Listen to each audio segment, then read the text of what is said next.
존 섹스는 영화 용쟁 호투에 나오는 잘생긴 할리우드 배우 같았고 짐 켈리 같은 진짜 살인범들과 어깨를 나란히 하려고 애쓰는 아웃사이더였다. 하지만 2020년 사망하기 전 섹스는 수십 년간의 침묵을 깨고 브루스 리에 대해 우리가 알고 있는 모든 것을 뒤바꿀 비밀을 공개했습니다.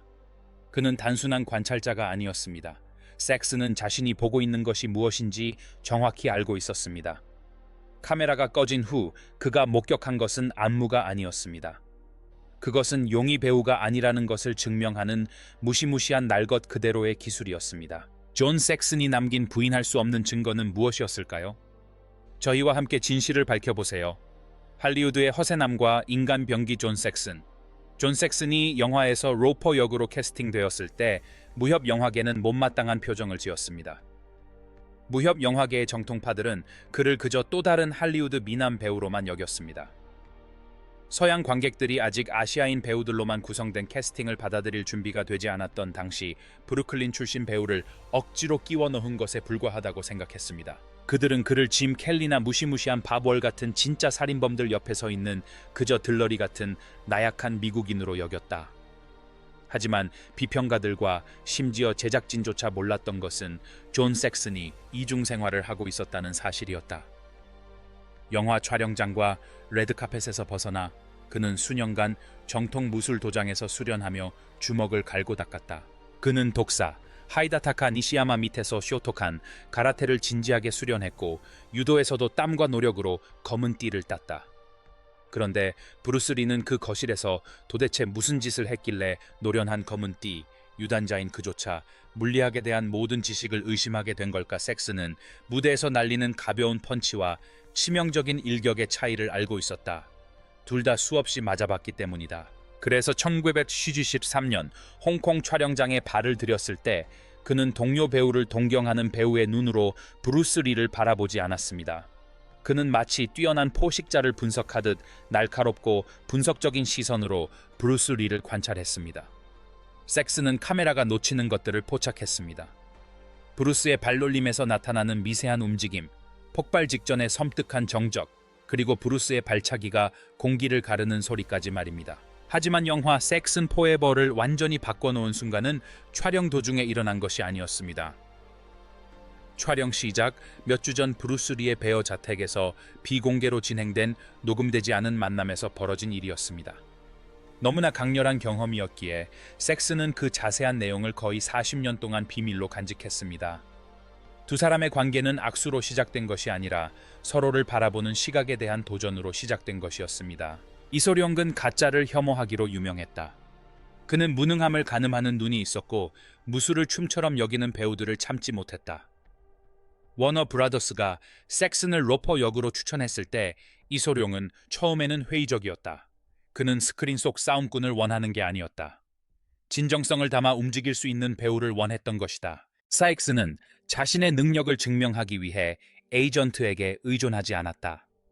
대신 그는 브루스 리의 로스앤젤레스 자택을 찾아가 가벼운 대본 리딩을 제안했다. 하지만 브루스 리의 계획은 달랐다. 그는 섹슨을 자신의 개인 체육관으로 초대했는데 그곳은 운동실이라기보다는 맞춤 제작된 장비 금속 구슬로 가득 찬 샌드백 인간의 한계를 시험하기 위해 고안된 기묘한 기하학적 장치들로 가득 찬 첨단 고문실에 가까웠다. 브루스는 섹슨에게 사이드킥을 보여달라고 했다. 섹슨은 쇼토켄 수련으로 다져진 날카롭고 정확한 킥에 자신감이 넘쳤다. 기술적으로 완벽하고 자세도 뻣뻣하고 강했다. 그는 사이드킥 어떻게 하는지 보여주세요 라고 말하기 시작했다. 브루스는 말없이 미동도 없이 지켜봤다. 그러고는 아무런 준비 운동도 없이 하나 0.9파운드짜리 헤비백 앞으로 나섰다. 그는 다리를 부러뜨리지도 않았고 비명을 지르지도 않았다. 그저 폭발했을 뿐이었다. 가방은 그냥 휘둘러진 것이 아니었다. 반으로 접히더니 마치 자동차 충돌처럼 굉음을 내며 천장에 부딪혔다. 섹스는 나중에 그 소리가 총소리 같았다고 회상했다. 그것은 단순한 힘이 아니었다. 브루스처럼 덩치가 큰 사람에게서는 불가능해 보이는 엄청난 운동 에너지의 전달이었다. 브루스는 땀 한 방울 흘리지 않고 침착한 모습으로 섹슨을 향해 말했다. 그게 바로 목표물을 맞추는 것과 파괴하는 것의 차이야. 홍콩에 도착하자마자 분위기는 훈련에서 생존으로 바뀌었다. 촬영장은 자존심 싸움이 벌어지는 아비력솥과 같았다. 카메라가 돌아가는 동안 모든 것은 안무처럼 짜여 있었지만 촬영 사이사이는 긴장감으로 가득 차 있었다. 섹스는 브루스 리가 영화 배우처럼 움직이는 것이 아니라 적진을 진격하는 장군처럼 움직인다고 느꼈다. 끊임없이 도전장을 내밀고 지역 삼합회 조직원들과 라이벌 쿵푸 고수들이 브루스가 너무 많은 비밀을 누설한다고 생각하거나 단순히 왕을 쓰러뜨려 명성을 얻으려 한다고 여겼다. 섹스는 브루스가 마치 포식자처럼 섬뜩할 정도로 예리한 감각으로 상황을 헤쳐나가는 모습을 지켜보았다. 어느 날 오후 특히 공격적인 엑스트라 한 명이 지역 지하 격투계에서 악명 높은 그 남자가 브루스의 영화 쿵푸를 스태프들이 들을 수 있을 정도로 큰 소리로 조롱하기 시작했다. 촬영장은 순식간에 정적이 흘렀다. 할리우드였다면 경비원들이 그 남자를 쫓아냈을 것이다. 홍콩이었다면 체면을 구겼을 행동이었다. 섹스는 불과 몇 미터 떨어진 곳에서 지켜보며 싸움이 벌어질 거라고 예상했다. 하지만 그는 심리적인 붕괴를 목격했다. 브루스는 화를 내지 않았다. 목소리조차 높이지 않았다. 그는 그저 그 남자에게 다가가 얼굴 바로 앞까지 접근한 후 먼저 공격해보라고 도발했다. 섹스는 브루스의 손이 내려가 있고 자세가 느슨해서 공격을 완전히 유도하는 듯 보였다고 지적했다. 엑스트라는 잠시 망설였다. 그 찰나의 망설임 사이에 브루스는 이미 승리했다. 그는 너무나 빠른 일격을 가했고 엑스트라는 브루스가 그를 건드리지도 않았는데 격렬하게 움찔하며 발에 걸려 넘어졌다. 그것은 구타보다 더 심한 굴욕이었다. 섹스는 그때 브루스의 진정한 무기가 속도가 아니라는 것을 깨달았다. 그것은 주먹 한 방 날리기도 전에 상대를 제압할 수 있을 만큼 압도적인 의지를 보여주는 능력이었다. 하지만 섹슨이 제시한 가장 소름 끼치는 증거는 마지막 토너먼트 장면 촬영 중에 발생한 우발적인 폭력 사건에서 나왔다. 브루스가 스테언트맨이 들고 있는 방패를 발로 차야 하는 장면이 있었습니다. 이 스턴트맨들은 생계를 위해 타격을 감수하는데 익숙한 강인하고 노련한 전투원들이었습니다. 그들은 야구 방망기로 강하게 휘둘러도 충격을 흡수하도록 설계된 두꺼운 강화 패드를 들고 있었습니다. 섹스는 카메라맨 바로 뒤에 서서 준비 과정을 지켜보고 있었습니다. 감독이 액션을 외쳤습니다. 브루스는 앞으로 나서서 사이드킥을 날렸습니다. 하지만 그 킥은 단순히 멋있어 보이려고 하는 스크린용 킥이 아니었습니다. 찰나의 순간 브루스는 미끄러지면서 자신의 진짜 힘을 발휘했습니다. 그 결과는 끔찍했습니다. 스턴트맨은 비틀거리는데 그치지 않고 공중으로 3m 가까이 날아가 엑스트라 무리에 부딪혔습니다. 강화 방파에 금이 갔다. 스턴트맨의 팔은 방패를 뚫고 전달된 충격으로 순식간에 부러졌다. 촬영장은 순식간에 얼어붙었다. 브루스는 즉시 연기를 멈추고 달려가 진심으로 미안해하며 걱정하는 모습을 보였다. 하지만 섹스는 부서진 방패와 신음하는 스턴트맨을 믿을 수 없다는 듯 바라보았다. 그는 만약 그 발차기가 방패가 아닌 사람의 가슴에 맞았다면 갈비뼈만 부러지는 정도가 아니었을 거라는 사실을 깨달았다.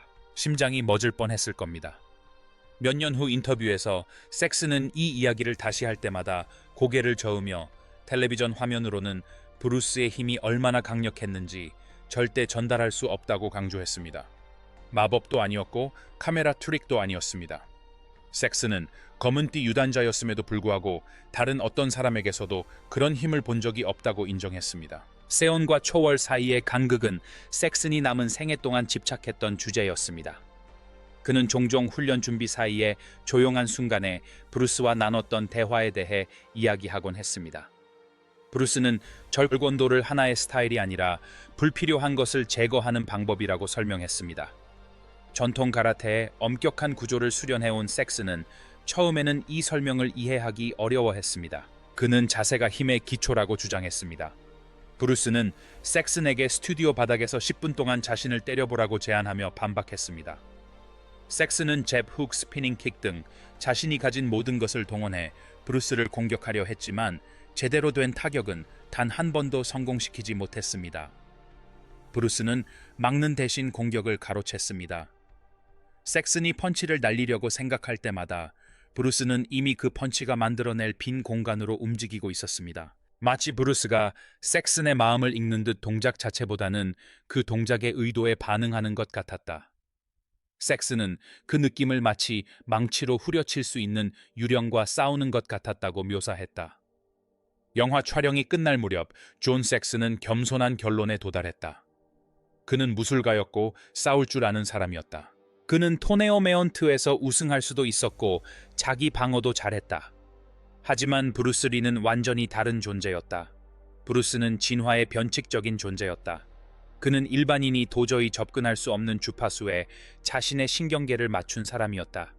그리고 몇 년 후 섹스는 영화의 최종 편집본을 보면서 관객들이 진실의 극히 일부분만을 보고 있다는 것을 깨달았다. 진짜 괴물은 스크린 속 인물이 아니었다. 베어의 한 거실에서 그를 공포에 떨게 했던 바로 그 남자 신화 속 인물이었다. 할리우드 무술의 신들과 어깨를 나란히 하는 아이콘 존 섹슨이 되기 훨씬 전 그는 뉴욕 브루클린의 콘크리트 정글에서 힘겹게 살아가는 소년 카마인 오리코였다. 1936년 이탈리아계 미국인 부모 사이에서 태어난 그의 세상은 레드카펫이나 영화 시사회 같은 화려한 삶과는 거리가 멀었다. 그의 삶은 대공황 시대의 냉혹하고 험난한 거리 현실로 점철되어 있었다. 그의 동네에서는 존경이란 주어지는 것이 아니라 쟁취하는 것이었다. 어린 카마이는 푹신한 바닥이 깔린 도장에서 싸움을 배운 것이 아니었다. 그는 오직 생존만이 유일한 규칙인 골목길에서 싸움을 배웠다. 그는 10대 시절부터 음울한 강렬함을 지니고 있었고 주변 사람들을 불안하게 만드는 조용한 불꽃을 품고 있었다. 다른 소년들이 스틱볼을 하며 놀 때 카마이는 강인함의 원리를 관찰하며 브루클린에서는 두려움을 드러내는 순간 이미 끝장이라는 것을 깨달았다. 이렇게 거칠고 역과되지 않은 성장 과정은 어떤 연기 학교에서도 가르칠 수 없는 강철 같은 정신을 그의 내면에 심어주었다. 그는 부두 노동자의 아들 특유의 허세와 남들보다 2배로 노력해야 절반이라도 이룰 수 있다는 듯한 불만을 품고 있었다. 하지만 이 거친 거리의 아이가 이름을 바꾸고 과거를 영원히 숨기게 된 이유는 무엇일까? 카루미나 리코에서 존 섹슨으로의 변신은 격렬한 변화의 과정이었다. 학교를 빼먹고 있던 중 모델 에이전트에게 발탁된 그는 특유의 매력적인 외모로 추리 잡지와 로맨스 소설 표지를 장식하게 되었다. 하지만 그는 단지 잘생긴 얼굴로만 여겨지는 것을 혐오했다. 록 허드슨을 발굴한 전설적인 에이전트 헨리 윌슨에 의해 할리우드로 오게 되었을 때 카마이는 본명을 버리고 존 섹슨이라는 새로운 이름을 얻었다. 그러나 1950년대의 다른 근육질 스타들이 그저 미소 짓고 손을 흔드는 것에 만족했던 것과는 달리 섹슨은 진정 내면의 깊이를 추구했다. 그는 말론 브란도를 배출한 명문 스텔라 애들러 연기학교에 입학했다. 그곳에서 그는 단순히 대사를 외우는 데 그치지 않았다. 인간 행동을 분석하는 법을 배웠다. 그는 훗날 무술에 쏟을 열정과 같은 투지로 연기에 임했고 연기를 단순한 취미 활동이 아닌 하나의 수련으로 여겼다. 그는 스튜디오가 원하는 부드럽고 낭만적인 주인공 역할을 거부했다. 그는 어둡고 날카롭고 도덕적으로 복잡한 역할을 위해 싸웠다. 할리우드 시스템에 대한 이러한 내적 반항은 결국 그를 동양의 수련으로 이끌게 될 전사 정신의 첫 번째 징후였다. 그는 태옥시도를 입은 남자였지만 마음속에는 거리의 싸움꾼 같은 투지를 숨기고 자신의 강렬한 감정을 다스릴 수 있는 수련을 갈망했다. 또래들이 선셋 블러바드에서 밤새 파티를 즐길 때 존 섹슨은 더욱 강렬한 무언가, 머릿속의 소음을 잠재울 수 있는 무언가를 찾고 있었다. 쿵푸 영화가 무술을 유행시키기 훨씬 전인 1950년대 후반 섹슨은 히다타카 니시야마의 도장에 발을 들였다. 니시야마네는 단순한 스승이 아니었다. 그는 쇼토칸 가라테의 거장이자 무술이 정신적인 죽음과 환생의 길이라고 믿었던 인물이었다. 그는 섹슨이 떠오르는 영화 배우라는 사실에 개의치 않았다. 오히려 그 때문에 섹슨을 더욱 엄격하게 대했다. 섹슨은 그 훈련을 중세시대 같았다고 묘사했다. 안전장비도 체급도 자비도 없었다. 훈련은 다리가 주체할 수 없이 떨릴 때까지 몇 시간 동안 말자세를 유지하는 것으로 시작되었고 그 후에는 손가락 마디에서 피가 날 때까지 마키와라 나무판에 수백 번 주먹을 날리는 것으로 이어졌다. 섹슨은 포기하지 않았다. 그는 그 잔혹함 속에서 이상한 평화를 발견했다. 그는 고통은 단지 정보일 뿐이며 자신의 신체적 한계는 단지 암시에 불과하다는 것을 깨달았다. 니시야마 미테세오 게옴은 띠를 따는 것은 단순한 취미가 아니었다. 그것은 혹독한 시련이었다. 이 시련을 통해 섹스는 무술 특유의 무념무상 상태, 즉 망설임 없이 행동할 수 있는 능력을 지녔음을 증명했고, 이는 훗날 그가 이소룡에게서도 똑같은 무시무시한 자질을 알아볼 수 있게 해주었다. 연기와 무술 모두에 대한 섹슨의 헌신은 결실을 맺기 시작했지만 그 대가는 만만치 않았다. 1958년 그는 영화 This Happy Feeling에서의 역할로 골든 글로브 신인 여우상을 수상했습니다. 영화계는 그를 10대 아이돌 잡지 화보에 나올 법한 미남 배우로만 규정하려 했지만 섹슨은 이를 단호히 거부했습니다. 그는 육체적으로 힘든 역할을 맡았고 당시에는 흔치 않았던 일이지만 직접 스턴트 연기를 소화하기도 했습니다. 그는 자신의 몸을 악기처럼 여겼고 치명적인 음정으로 조율해 두었다. 하지만 할리우드는 그와는 다른 종류의 전쟁터였다. 한 번의 승리 뒤에는 5번의 패배가 있었다. 너무 강렬한 이미지거나 인종적 배경이 너무 강렬하다는 이유로 배역을 따돌려야 했던 것이다. 섹슨은 이러한 거절들을 스파링처럼 여겼다. 그는 타격을 감수하고 자세를 재정비한 후 계속 앞으로 나아갔다. 그는 전설적인 감독 존 휴스턴 같은 거장들과 함께 작업했고, 영화 아팔루사에서는 말론 브란도와 같은 거물 배우와 호흡을 맞췄습니다. 그 영화에서 섹슨은 멕시코 산적 역을 맡아 브란도의 존재감을 압도하는 위협적인 연기를 선보였습니다. 아팔루사, 바로 그 원작이죠. 그의 연기는 무술에 대한 집중력, 침착함, 타이밍, 그리고 폭발적인 연기력에서 비롯되었다. 그는 단순히 잘생긴 외모에 그치지 않고 영화계 거장들과 어깨를 나란히 할 수 있는 실력파 캐릭터 배우임을 증명했다. 마치 훗날 용과 맞서 싸우듯 말이다. 홍콩에서 첫 발차기를 날리기 전부터 존 섹슨은 이미 미국 서부극 장르에서 확고한 입지를 다진 액션 스타였다. 그는 클린트 이스트우드와 함께 출연한 영화 조 키드 등에서 총으로 살아가는 강인한 서부극 배우들을 연기했습니다. 서부극 장르는 분장으로 흉내낼 수 없는 특유의 강인한 체격을 요구했습니다. 섹슨은 직접 말을 타고 총을 쏘고 싸움을 벌였습니다. 그는 무술에서 익힌 거리 감각을 총격전에도 녹여냈습니다. 다해치 상황이 육체적인 싸움에 앞서 벌어지는 정신적인 대결이라는 것을 이해하게 된 것. 그의 경력 중 이 시기는 무술 팬들에게 종종 간과되지만 를 위한 그의 준비 과정이었습니다. 그는 말 한마디 없이 위험을 전달하는 법, 즉 고수의 특징인 기술을 익혔습니다. 홍콩에 도착했을 때 그는 이러한 카우보이 같은 에너지와 금욕적인 미국식 강인함을 함께 가져왔고, 이는 이소룡의 동양 철학과 완벽한 대비를 이루었습니다. 그는 쿵푸 고스가 되려던 게 아니었다. 그는 미국식 싸움꾼 술집에서 싸움을 하며 자신의 기술을 치명적인 과학으로 승화시킨 인물이었다. 바로 이러한 진정성 때문에 그의 캐릭터 로퍼는 그토록 상징적인 존재로 남았다. 섹슨은 억지로 터프가이처럼 행동한 것이 아니었다. 그는 그저 자신의 과거를 스크린에 그대로 드러냈을 뿐이었다. 1970년대가 저물고 무술 열풍이 사그라들면서 섹슨의 경력은 혹독한 겨울을 맞이했다. 전화벨 소리는 예전만큼 자주 울리지 않았다. 대형 스튜디오의 출연 제의도 끊겼다. 하지만 훈련받은 대로 섹슨은 좌절하지 않았다. 그는 적응했다. 1984년 그는 웨스트 크레이븐 감독의 공포 걸작 나이트메어 온 엘름 스트리트에서 새로운 세대를 위한 배우로 거듭났다. 주인공의 아버지이자 경찰 중위 역을 맡은 섹슨은 당시 공포 장르에 절실히 필요했던 무게감을 불어넣었다. 그는 권위 있는 인물 논리를 중시하며 비논리적인 세상을 이해하려 애쓰는 인물을 연기했습니다. 무술 장면이 있는 역할은 아니었지만 그의 연기에는 절제된 모습이 뚜렷하게 드러났습니다. 그는 프레디 크루거의 꿈속 혼돈 속에서 든든한 버팀목이자 중심을 잡아주는 존재였습니다. 이 역할을 통해 그는를 본 적 없는 수많은 팬들에게 알려지게 되었고 그의 다재다능함을 입증했습니다. 그는 80년대와 90년대에 걸쳐 지칠 줄 모르고 일하며 수십 편의 영화 다큐멘터리, TV 프로그램에 출연했습니다. 그는 결코 대충 하는 법이 없었습니다.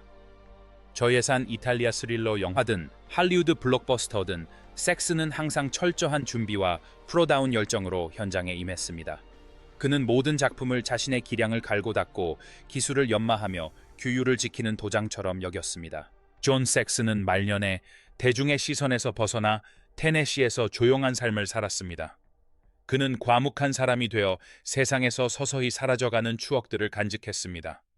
그의 동료 배우들이 세상을 떠나는 것을 지켜보면서 말입니다. 1973년에 브루스 리, 2014년에 짐 켈리, 그리고 밥 월. 나중에 섹스는 자신이 마지막 목격자가 되어가고 있음을 깨달았습니다. 그는 퍼즐의 마지막 남은 조각들을 쥐고 있었다. 그는 예전처럼 많은 컨벤션에 참석하지 않고 집에서 아내 글로리아와 함께 고독을 즐기는 것을 택했지만 무술 정신은 결코 그를 떠나지 않았다. 80대가 되어서도 그는 꾸준히 운동을 하며 반세기 전에 배웠던 호흡법을 연습했다. 2020년 4월 25일 영화계와 무술계에 큰 충격을 안겨준 소식이 전해졌습니다. 존 섹슨이 테네시주 머리스보로에서 폐렴으로 사망했다는 소식이었습니다. 향년 83세. 이 기사는 단순한 배우의 죽음을 알리는 것이 아니었습니다. 한 시대의 종말을 알리는 것이었습니다. 전 세계에서 팬들뿐 아니라 무술 고수 스턴트맨, 그리고 그의 뛰어난 기량을 알고 있던 동료 배우들을 포함한 많은 사람들이 그를 기리는 메시지를 전했습니다. 존 섹슨이 밝힌 브루스 리의 능력에 대한 이야기에 대해 어떻게 생각하시나요? 동료 검은띠 유단자의 증언이 배우 대 무술가 논쟁을 종식시킬 수 있을까요? 댓글로 여러분의 의견을 공유해주세요. 영상이 마음에 드셨다면 좋아요, 공유, 그리고 채널 구독 부탁드립니다. 화면에 보이는 다음 영상도 클릭해보세요. 분명 재밌으실 거예요.